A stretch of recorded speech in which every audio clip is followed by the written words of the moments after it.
10번부터 문제풀이 들어가겠습니다. 전자부품을 도소매하는 회사의 경우에 다음의 계정 과목들 중 가로에 들어올 수 없는 항목은, 자, 이렇게 보기를 봤을 때 일단은 이렇게 설명을 해야 되겠죠. 자, 펜이 안 나오네. 재고 자산인 경우, 재고 자산인 경우다. 재고 자산인 경우에는 매출 채권이나 매입 채무를 쓸 수가 있죠. 매출 채권이 뭐죠? 외상 매출금 또는 받으러움이 되겠죠. 이렇게 딱 두 가지.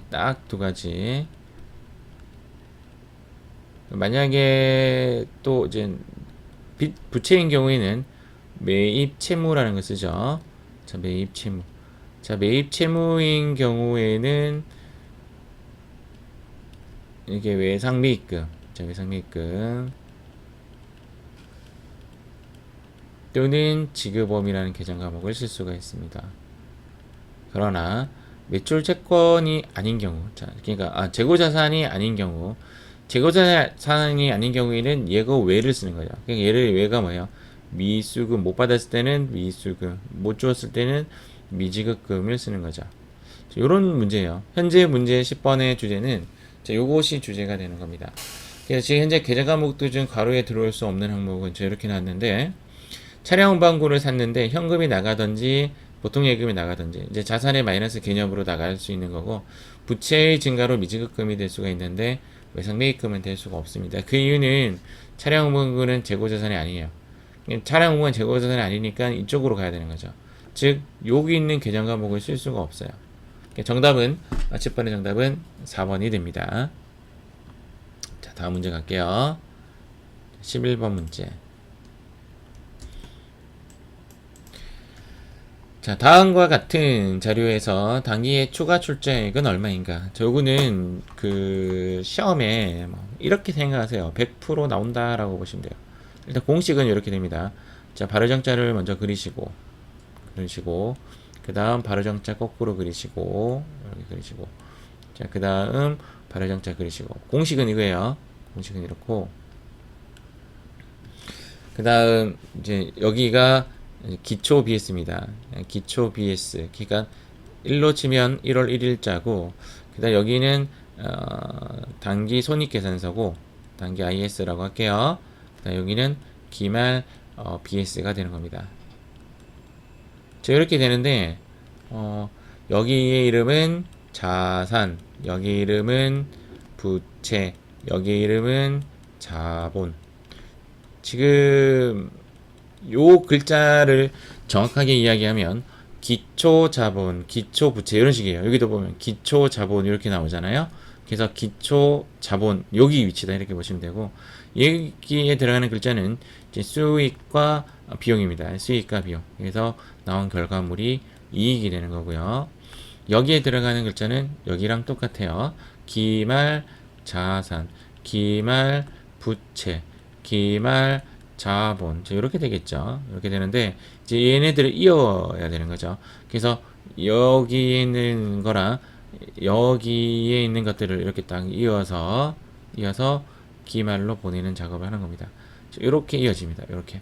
요게 이어지는 거고, 자, 주사기를 꼽아서 더 추가를 할 수가 있는 게 주사기를 꼽았다고 표현했기 때문에 얘네들하고 상관없이 여기는 이제 출자라는 개념에 돈이 더 들어올 수가 있는 거고, 나가는 개념에는 인출이라는 표현을 씁니다. 이제 사실은 이는 끓일 나갈 줄이라서 들어올 때도 인출이고 나갈 때도 인출인데, 통상 시험에는 나가는 형식으로 좀 많이 나와요. 여기도 인출이라는 글자가 나왔죠.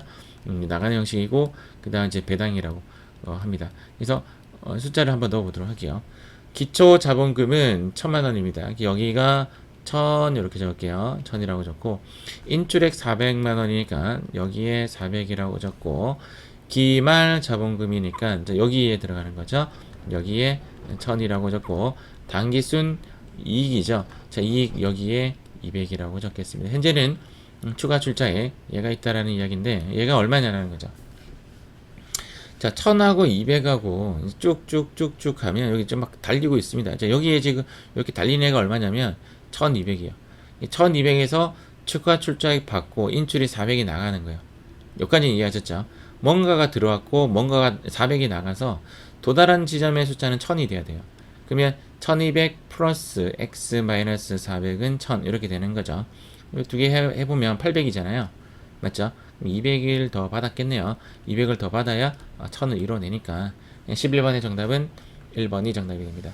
자, 이 시험은요. 11번 문제는 요 공식을 외워주시고 나올 확률은 100%다 이렇게 생각하시고 문제에 접근하시면 좋습니다. 꼭 기억하시기 바래요. 저산에게 이그 문제 풀이할 때마다 요거는 계속 이렇게 보여드리도록 하겠습니다. 자, 여기 익숙하지 않네요. 자, 12번 문제.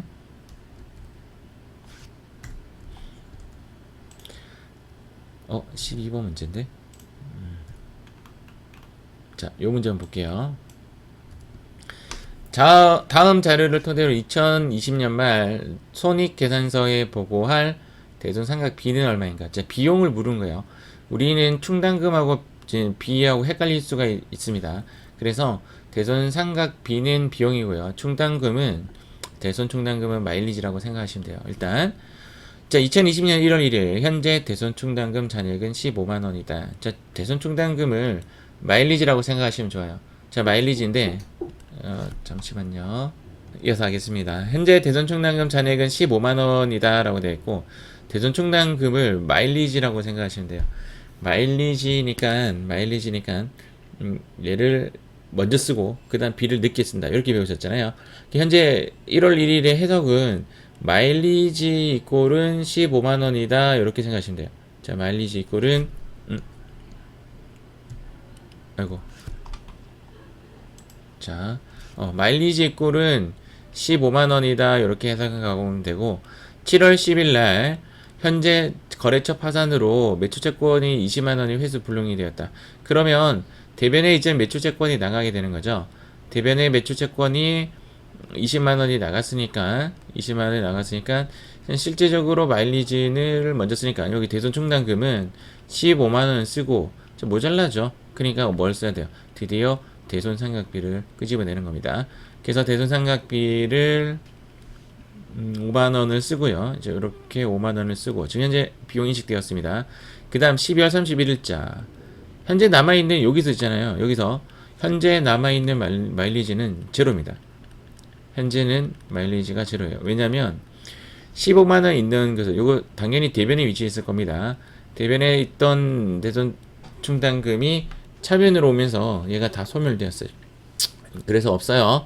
그래서 이제 설정입니다. 설정을 하는 분계는 차변에 대손 삼각비라고 설정을 하고 대변에 대손 충당금이라고 설정을 합니다. 대변에 대손 충당금.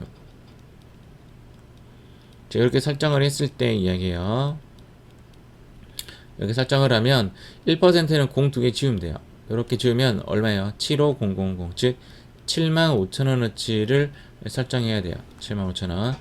만약에 마일리지가 있다라면 75,000원 다 할 필요는 없겠지만 여기는 75,000원 딱 설정했습니다. 하나도 없기 때문에 마일리지가. 그래서 현재 인식되는 대손삼각비는 요 두 개죠. 75,000원과 5만원을 합한 125,000원이 인식이 됩니다.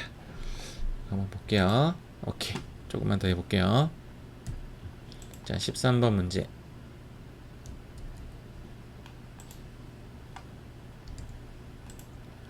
자, 다음 중 기말 결산 수정 정리 사항이 아닌 것은, 자, 아닌 것 체크해 놓고 미지급 비용 인식한다. 기타 채권에 대한 대손을 추정한다. 감가상각에 대한 감가상각을 한다. 이거는 다 결산에 관련된 거고요. 얘는 처분에 관련된 거죠. 문제에서 이제 평가에 대한 손익인식이라고 하면 기말 결산 수정 상황이 맞을 것 같은데 처분하는 것은 언제든지 가능한 거죠. 12월 31일을 위한 그런 내용은 아닙니다. 이거는 간단하게 볼 수가 있겠네요. 13번의 정답은 3번입니다. 조금 더 마무리 지을까요? 14번, 15번까지. 자, 14번 문제. 자, 다음 중 손익계산서의 표시를 항목으로 옳은 것은?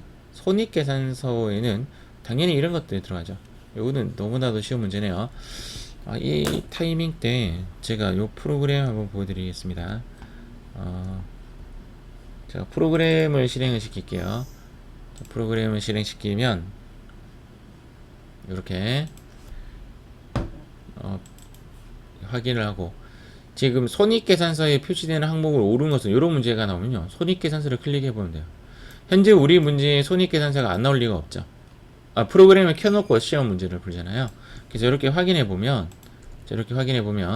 여기에 손익계산서 지금 항목이 매출원가 뭐 이런 내용들이 있습니다. 여기 매출원가라고 있죠, 맞죠?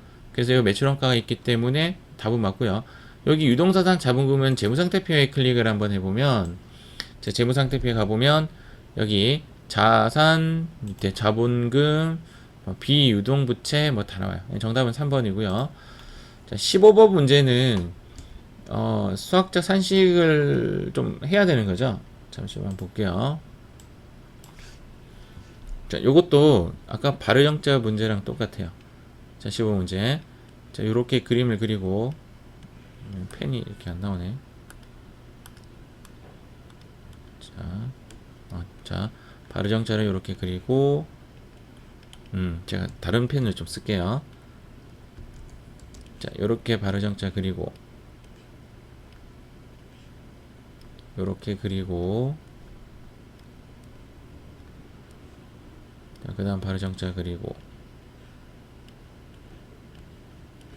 자, 그 다음 여기 있는 친구와 여기 있는 친구랑 여기 있는 친구의 관계가 있었죠? 요렇게 해서 요렇게 이제 요렇게.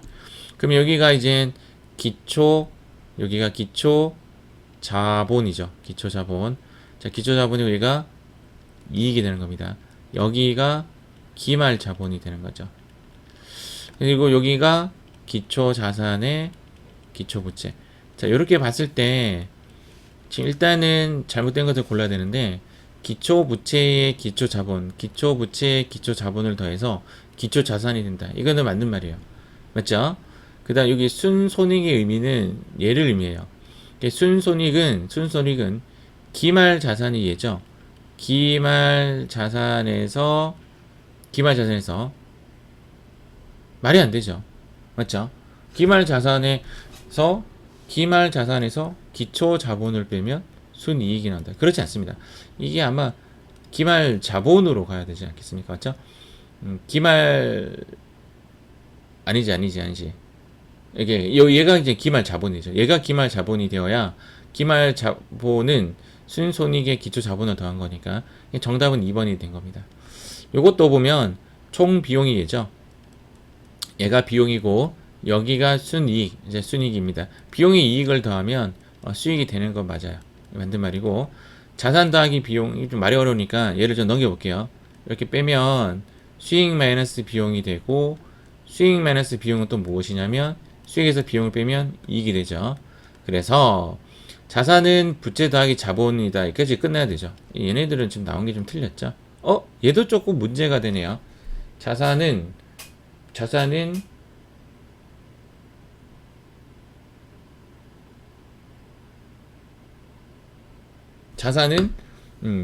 이게 또 문제가 좀 되네. 맞죠? 자산은 부채 더하기, 여기 이제 이렇게 돼야 돼요. 4번이 정확하게 되려면, 그러니까 기말 자산은 이렇게 돼요. 기말이란 글 말을 적어줘야 되고, 기말 자산은 기말 부채에서, 맞죠? 기말 자산은 얘죠. 여기에 기말 부채고요. 그래서 기말 자산은 기말 부채에서, 그 다음 기초 자본에, 이렇게 돼요. 기초 자본에 단기 순이익을 더한 값이 기말 자본이니까 이렇게 돼야지 정확한 답이다. 지금 15번 잠깐 정답 좀 보도록 하겠습니다. 15번에는 답은 2번 돼 있어요. 답은 2번인데 요거 좀 문제 잘못됐어요. 요것도 이의제기를 했었어야 되는데, 이의제기를 했었을라나? 제가 문제 한번 보겠습니다. 이의제기 했는지. 자, 우리가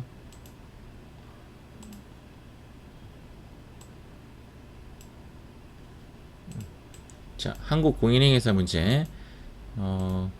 지금 전산회계 2급 1호 마지막 15번. 문제 이상은 없습니다. 야, 이거 좀 문제가 있습니다. 자, 요렇게 쓰면 안 돼요. 이렇게 쓰면 돼요. 기초인지 기말인지 정확하게 이야기 안 해놨어요. 이거 문제 있습니다. 15번에도 문제가 좀 잘못된 것 같습니다. 여기까지 문제 풀도록 하겠습니다.